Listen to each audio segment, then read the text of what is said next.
Hi, everybody. I'm Bill Sanders, and this is Watch Art Sci, the art and science of watch collection. What I want to do today is to take a look at one of the awards in the Grand Prix d'Horlogerie de Genève. It's called La Petite Aiguille. And what that means is a little hand, or even sometimes referred to as a little needle. And this started in 2010. And it's been going on. This will be the 11th year that they've had this award. And essentially what it is, it's for really nice watches that are not as expensive. Now, not as expensive. They started off, I think it was any watches that were under 7,000 Swiss francs.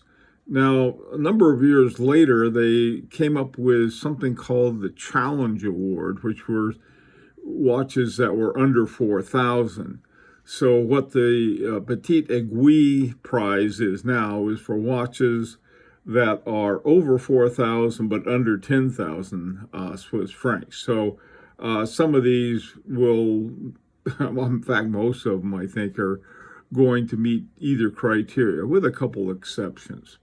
Okay, well, the very first one went to a Tag Heuer Carrera caliber 1887 chronograph. And this is the 1887 is based on a Seiko 6S37 movement column wheel chronograph.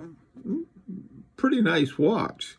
And again, I think at this time, with the first one, this was under 7,000 Swiss francs.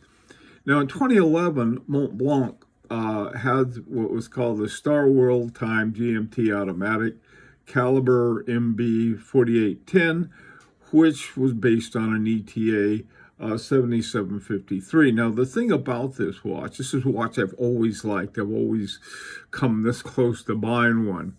They're very well priced on the used market or the sort of the secondary market for new old stock. You can get great deals on these watches. So if you want to have a Grand Prix award winner, the Mont Blanc World Times GMT is one of the watches you might want to check out. Now, in 2012, they came out with the Zenith Big Date Special. And this watch was a very prototypical kind of sort of a chronograph pilot's watch type of feel to it. And the big date was right above the 6 o'clock, so you could see the date, and you also have a chronograph and so forth. Now in 2013, Harboring 2 came out with the jumping second pilot. And the caliber in there was an A07. And A07, A was for Austria, Harboring 2 is in Austria, and 07 was, I think the year, but I'm not positive on that. The later one was a year. And this caliber, now, what they were doing with this, and I think it's very important, especially for the Petite Aiguille prize or type of watch, is that they had what they call little complications. And I love little complications. I mean, you get a $100,000 Patek Philippe with all kinds of gizmos and does all kinds of things. Those are fine. But little complications are something that has a certain refinement to it that I always like. This particular little complication is the jumping seconds on that. Now, in 2014, Seiko's Grand High Beat 36,000 GMT. The thing about the high beat, I've never been a big fan of higher beats, and so that's me. It's not them. Super accurate watch, and relatively affordable, and a great GMT for a traveling man or woman. Be a great watch because it does what it's supposed to do, keeps 2 times, and it does it accurately. Now, In 2015, they came out with Harboring 2 Felix Caliber A11B. I have one on now. This is mine. This watch is incredible. The A11 was for Austria 11, Marie and Richard Harboring. This was their baby, their truly in-house movement in terms of just about everything, not only in-house, but it was also in Austria. And whatever they did with this watch, this is the most accurate watch I have. It's a hand-wound watch. It's super accurate. A11 Austria 2011B Basic. This has been used as a base for some of the other movements that they have. It's a well-deserved, wonderful watch. The next one is the Tudor. Now, the Tudor Heritage Black Bay Bronze. These had silicon escapements, and this is something that is basically the silicon escapement. And why would you have a silicon escapement? Because they are totally non-magnetic. You can't, silicon just does not magnetize. And I have some watches that have, and I don't like it, but something about silicon and this kind of watch I'm not crazy about. So like I said, that's me. Some people are okay with it. Apparently Patek Philippe has all of theirs, I think it's a hairspring. They have an unadjustable hairspring that's made out of silicon. Not my cup of tea, but doesn't mean it's not it's not everybody's. Okay, moving along now.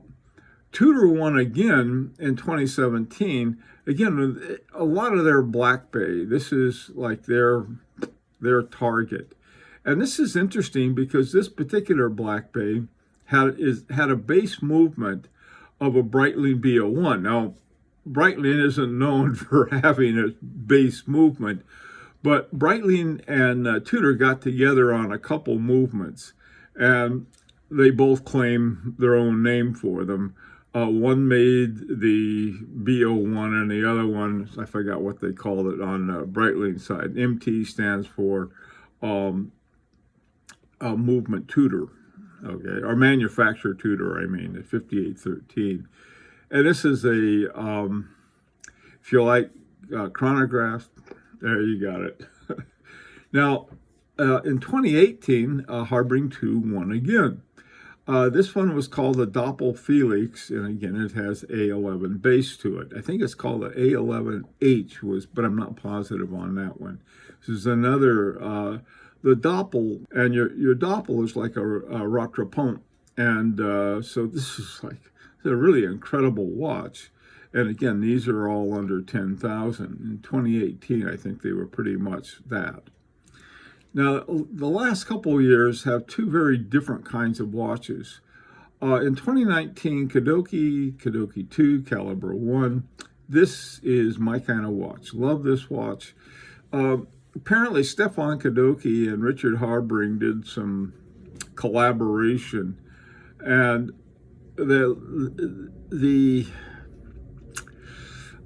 there's been a lot of discussion. Oh, well, Kadoki really used the A11 or something like it. I don't think so. I think there's very much enough in this watch. And if you took a look at the movement, you can see the differences. But nevertheless, this is a cool watch, and one I think that is a well-deserved award for this watch, and really a neat one. Well, this kind of watch I'd like to have. Now, last year, the 2020 Breitling Super Ocean Heritage 57 Limited Edition 2. And again, now this has got a Breitling B10, which is a modified DTA 2892A2. Okay. There were some other watches that seemed to have their own movement, and including Harboring. And I don't know why exactly, but here is one of the things. Breitling went out of its way to support the caregivers. 2020 was at the height of the pandemic, the COVID-19 pandemic, and certain amount of profit from every one of this particular model of the watch went to people who were helping fighting COVID-19. And I think this played a role in it. The movement, the B10, is nothing to write home about. The dial is sort of interesting with a sort of a splash of colors and so forth. The Super Ocean, this is, it's been around for a while. Super Ocean Heritage 57. So, but it, like I said, it won, but I wonder whether it would have won under different times and different circumstances. Now, in looking at the 2021 nominated watches, there's a very unusual crop in some respects. But on the other hand, some of the other ones in the past have been very unusual. So let's take a look at it. First of all, you have the Breitling. And the Breitling B23 is an ETA-based movement, which is not unusual for most of the movements that Breitling has. And the DEUS is an Australian brand of style. And one of the things in reading about this, they were saying, we're stoked. We're stoked. That's an old surfer term. I got a kick out of it anyway. But that's a very interesting looking watch, I think. Now, the Garrick, this one has a number of things about it. The guilloche, the way in which the subdial sort of comes up and oversteps, if you will, the track around it. Looking at this watch, just looking at it, it's a fun watch to look at. It has a 6498, ETA 6498-1, and one I like very much, mainly because it has a 2.5 hertz movement. That's 18,000 VPH. And so that's that's a very cool watch in that respect. Now, the Louis Arand is by Louis Arand and Vianney. I don't know really quite what to say about this watch. On the one hand, it's my favorite to look at. I love regulators. And looking at this design, you can see the Vianney's influence on it. And I have no idea what it runs on. I don't know what kind of movement they have for this. But boy, I tell you, it's a watch I like, but I don't think any of the three on the top row are going to win. Because of when we look at the past, usually if it comes down to judges say, well, look at this one does versus look at this one does, a lot of times it'll have to do with the movement. But in this case, it's hard to say because they're all so interesting in their own way. Now, the bottom row, the Seiko is a recreation of the King Seiko KSK, and it has a caliber 6L35. And this watch, to me, in looking at it, is about as dull as they come, period. But having said that, their movements are so good. And here you have a little date window and so forth, but for an everyday kind of watch, that's a heck of a nice watch to have. And again, these are at under 10,000, and the Seiko is a lot under 10,000. Now, one of the most interesting ones, and I'm going to say this probably wrong, is the Trilobe. The movement is called the X Center, and it was a movement designed originally by Gautier and Mojon. This is the most expensive of all the watches. And they had one something like it last year. And I thought for sure it was going to win, and it didn't. And I'm not quite sure why.